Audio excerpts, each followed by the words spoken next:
Hi, this is Rabbi Chaim Kaufman. Welcome to our 243rd installment in the Torah portion of the week. We are holding by Parshas Vaera. Parshas Vaera, another packed parsha, talking about Abraham and the importance of having guests because he had these three angels came to visit him, etc. There was a promise that Sarah's going to have a baby. She's going to have a son. And Abraham intercedes for the people of Sodom. Sodom gets destroyed. Story of Lot. Lot's daughters. The whole story with that. And we got the birth of Isaac. And we have the story. We have the story of the Akedah, of the binding of Isaac. So that's what I want to speak about. Even though we made a previous video. You can check out my YouTube channel at Rabbi Chaim Kaufman. We spoke about the Akedah before. The binding of Isaac. I want to speak a little bit different aspect of this. And something that I think bears repeating. And that is that we understand it's a test. That's what it says, chapter 22. And it happens, book of Genesis, chapter 22, verse 1. It happened after these things that God tested Abraham. Said to him, Abraham, and he replied, here I am. And he wanted to bring him up. Right? Simple explanation. Bring him up. Right? Bring him up as a sacrifice. Now at the end he doesn't sacrifice. God says, I really see you have fear. Blah, blah, blah. He doesn't sacrifice him. But what's going on over here? Comes on the Ramban. And the Ramban says he went through a lot of tests. Tremendous amount of tests. He's got an unbelievable legacy. But my question would be, so give him credit over here. Let him get credit as if he actually did it. And that'll be it. He doesn't have to go through it. He doesn't have to suffer. Whatever. Comes on the Ramban. And the Ramban says, great. I'd love to do that. There's only one problem. Unreached potential is unreached potential. Abraham's 9 for 9. Abraham at the peak. Abraham doing all the right things. He's already got a legacy. But it wouldn't become as great if he didn't go through the last trial. The last trial makes Abraham who he is. So we've spoken about that. Why he has to go through the trial and all that. But one aspect I want to hit and I want to understand, and that is, what is legacy here? Is legacy doesn't mean I'm a good Torah Jew. Maybe I don't do anything really significant. I keep Torah, I keep mitzvahs, keep the holidays, and I pass it down to my kids. And my kids pass it down to their kids. Hopefully. So you say, okay, let's say, someone in my case, it's about tshuva, comes back to Judaism. It's not going to hurt. 7 kids, 6 grandkids, hopefully many more.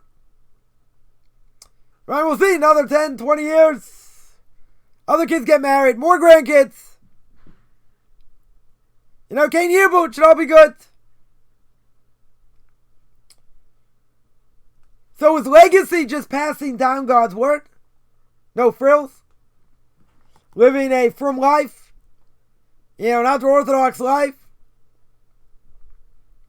Or is it more than that? Well, you tell me 90% of the Jewish people not doing that. Right? Judaism dying in the Reformed conservative world. Totally dying. The only one that's growing by leaps and bounds is the Orthodox. But what do we want? What do we want for our legacy? If a person could pick the right epithet to put on their grave, what would they pick? What would they write? What do we want to be remembered for? See, nobody knows what tomorrow's going to bring. So you say, I'll worry about it later. I'll tie up loose ends. Maybe work on relationship with your kids, with friends, whatever it is. But what do we want to be remembered by? Do we want to be remembered? Someone once told me on their bucket list, to go to every single stadium and watch a baseball game. Okay, to them that's important. What do we want to be remembered for? What is our own legacy? What are we doing here? Let's ask more general.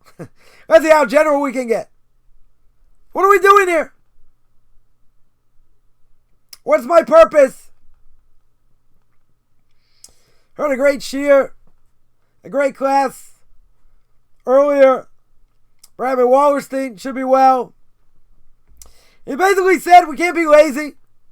We got to be fastidious. We have to have zrizos.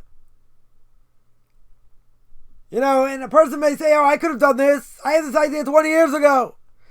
30 years ago. I could have done that, but why didn't you? Right? That was the whole point. So why didn't you do it? Nachshon ben Aminadab, he's the one who jumped in. So you got to know when to do it. When to be able to jump. But what do we want for our legacy? It's not just what we can brag about. It's not about bragging over here. What do we want to remember? What do we want to be remembered by? What do we take with us to the grave? Nothing. Person dies, we don't take anything. The only thing we're remembered for in this world is what we did. Right? Some people say I'm a good person, whatever that means. Yeah, spent a lot of time with my kids, did other things. Charitable acts. Acts of loving kindness, chesed. Important things. But they can't be skewed.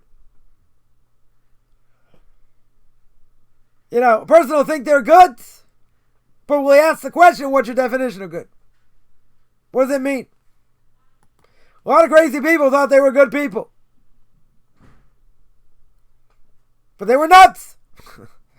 Essentially. See, we can go down the line. We can say, okay, you're good.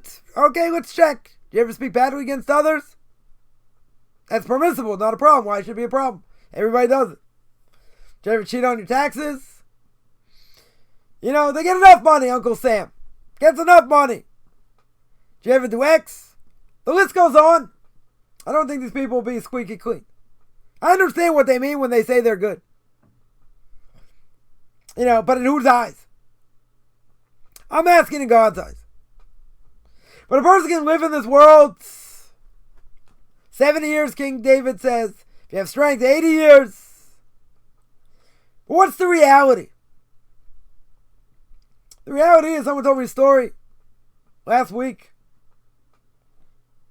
Or actually, I think it was this week. Someone told me a story. They knew someone much older many years ago. You know, and, you know, they had a good relationship with them. And he asked this person, what pearls of wisdom do you have? Give me some more, you know, pearls of wisdom. And the person was shocked. He didn't have any great pearls of wisdom. Right? Maybe not such a religious person, whatever. But you would think 80 years, 85 years, 90 years, however old the person is. They don't have anything to give over, anything meaningful. So what are they living for? To eat. You know, we're going to be thankful we have food. But see, people make food into idolatry. It's all about the next meal. What am I going to eat? This, that.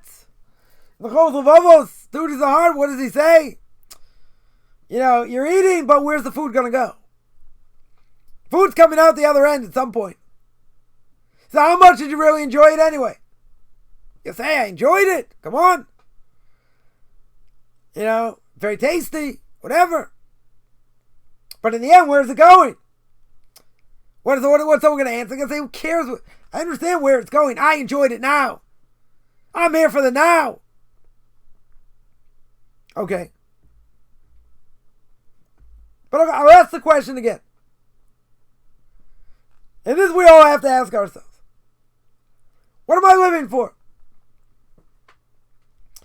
You'll tell me very simply, what do you mean? I want to be a servant of God. I want to do the right thing. I want to keep His law. Isn't that enough? So for this generation, I would say in many cases, yeah, that's enough. Hopefully you pass it down to your kids. If not, you kept God's law. You did what He said.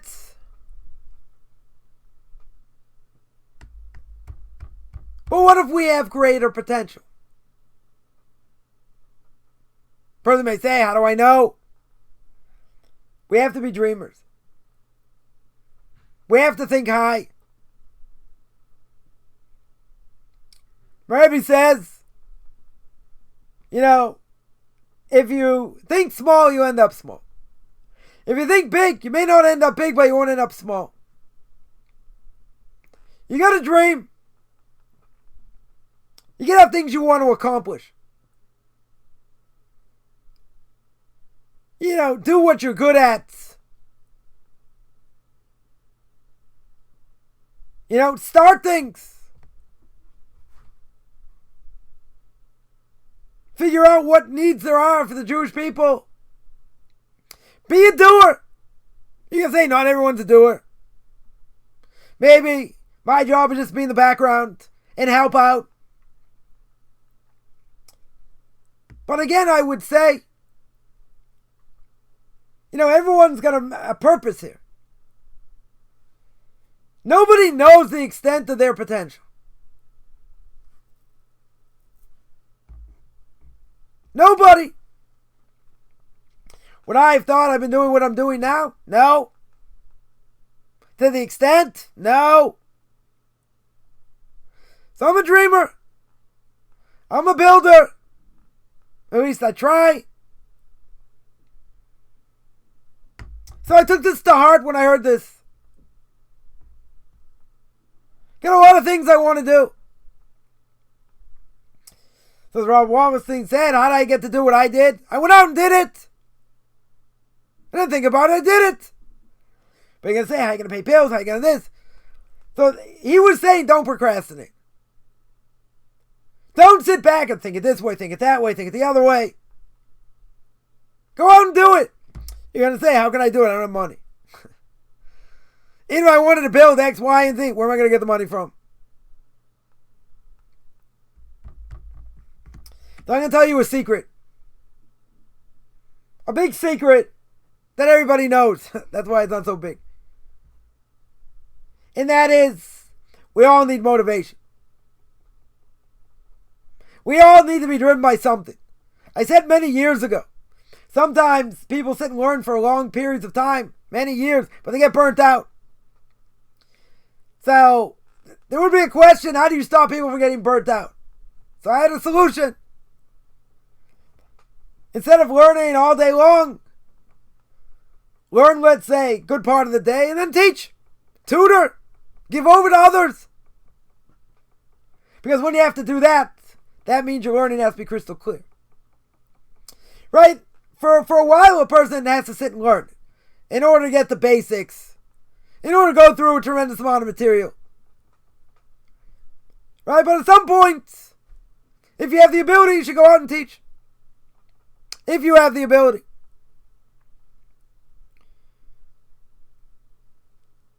So my humble opinion, if people will be out there more, giving more, their learning would be more. I don't want to say sophisticated. Be more focused, that's the word. Their learning would be more focused. And when a person's learning is focused, it's the whole ballgame. Because you know what you're doing. You know why. You're not just extrapolation in the air. It's practical. Because I'm going to have to teach this. I'm going to have to give this over.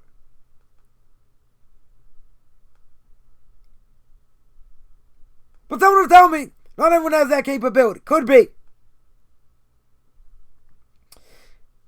But I'll throw out my question again. What do we want for ourselves? What do we want to be left with? that people remember us for.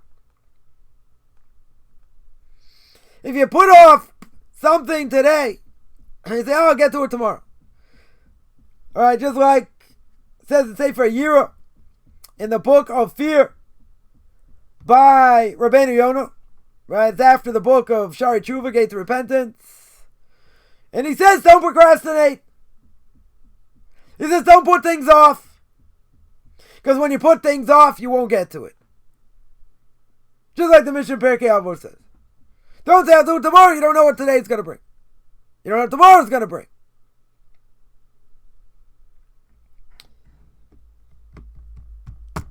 So I get all fired up hearing this. Now, in most cases, I would say I'm myself, not a procrastinator. I'm a doer. I go out and do. Someone will say, everyone can be doers, their own level. But you don't sit back. You know, the problem is, as Rabbi Wallerstein said, you should be well. What did he say? Don't push off. Don't overthink. Because when you overthink, what happens? You don't do anything. Think about it this way, think about it that way, think about it the other way. You know, he gave an example. You go on a plane. You go on a plane. I don't understand physics. I don't understand thermodynamics. So you like in a tin can. How does it all work? Might take me 12 years to figure out. They're going to say, shut up and get on the plane. Forget about figuring it out. You don't get on the plane, you're going to miss the flight. Don't overthink. Doesn't mean be haphazard. Right? Doesn't mean just go out there, okay, got to do something. You know, it's got to be practical. Very true. But when we try and overthink certain things, we don't get anywhere. We absolutely don't get anywhere. People say, I have this question about God's existence and how it works, but you don't do anything. That question's just a block. Wow, when I get the answer, yeah, it might take a whole lifetime. Then you won't have done any mitzvahs. We can't push off.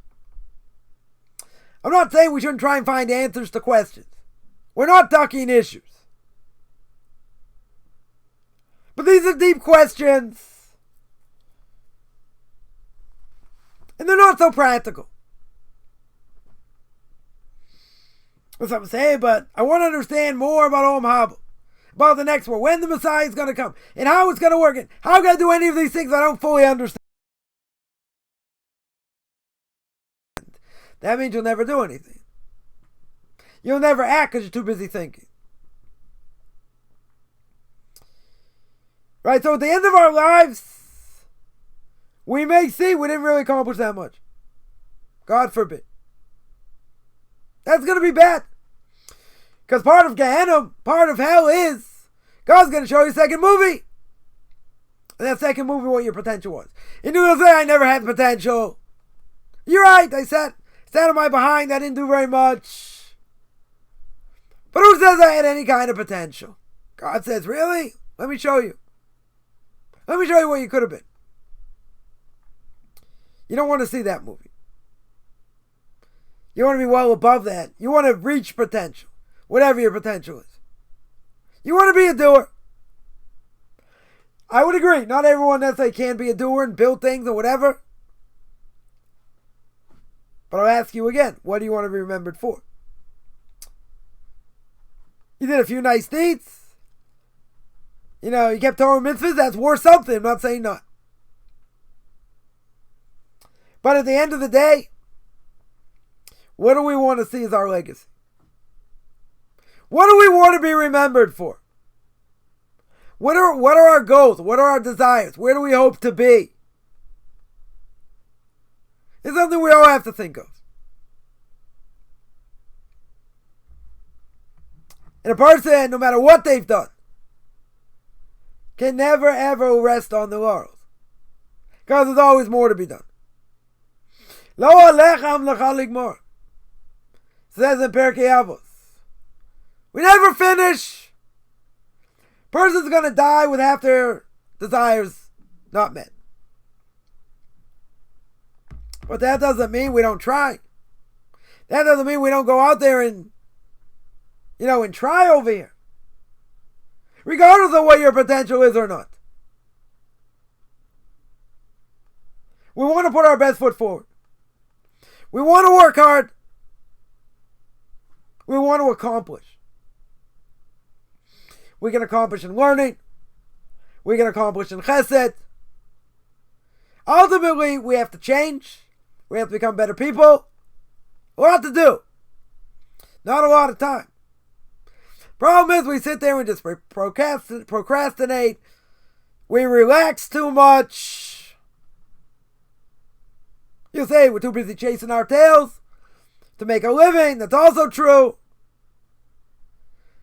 But I think if a person really saw the structure of their day, how much really they waste. I'm not even going to go into that. We've spoken about that a lot.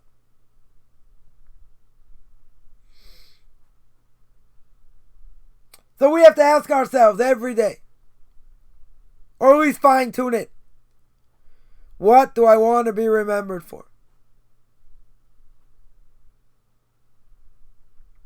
What do I hope to accomplish?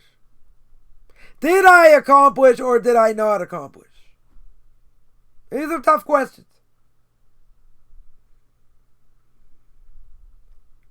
The Ramchal says in Derech Hashem, we're here to toil. We're here to toil in Torah. We're here to help others. We're here to help draw, and bring the redemption closer. To hopefully bring the Messiah. Now, doesn't a person really want the Messiah to come? Is it one of the 13 principles? It's one of the 13 principles. But we have to work very hard. If we want something so bad, how are we going to work hard to get there? We should. We don't want to be lazy. We don't want to procrastinate. But we want to have something left. We want to have some level of legacy. And what's that legacy going to look like? Whatever we think it's going to look like. Whatever we want it to be. You're going to say, but how do I go out and get it? That's something we have to do. Hit the right channel, speak to the right people. But it's not about sitting back and thinking about things. It's about action. It's about doing. And there might be obstacles in the way. True? 100% true. So what? I give up? Or do I continue to put my best foot forward? What's your legacy going to be? That's for you to decide. So I want to remind everyone, I have a class on duties of the heart every Tuesday. Every Tuesday, 9 o'clock Eastern Time.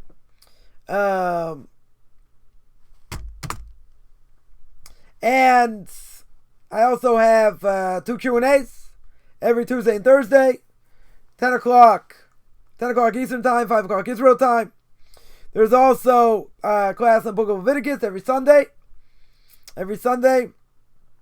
9 o'clock in the morning Eastern Time, 4 o'clock Israel Time. There's Tanakh Talk every Sunday. Sunday's going to be a packed day.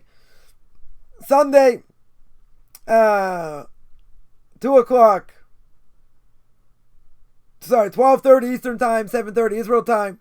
New class, Noahide Laws. It's going to be free on Noahide Nations. That's going to be every Sunday. 2:30 Eastern Time, 9:30 Israel Time. I have conversion classes. Pirkei Avos every Saturday, 2 o'clock Eastern Time, 9 o'clock Israel Time. Anyone questions on any of that, find me on Facebook, Beyond Orthodox Conversion and Judaism. You can send me an email, rabbichaimkaufman@gmail.com, RBBICHAIMCOFFMAN @gmail.com.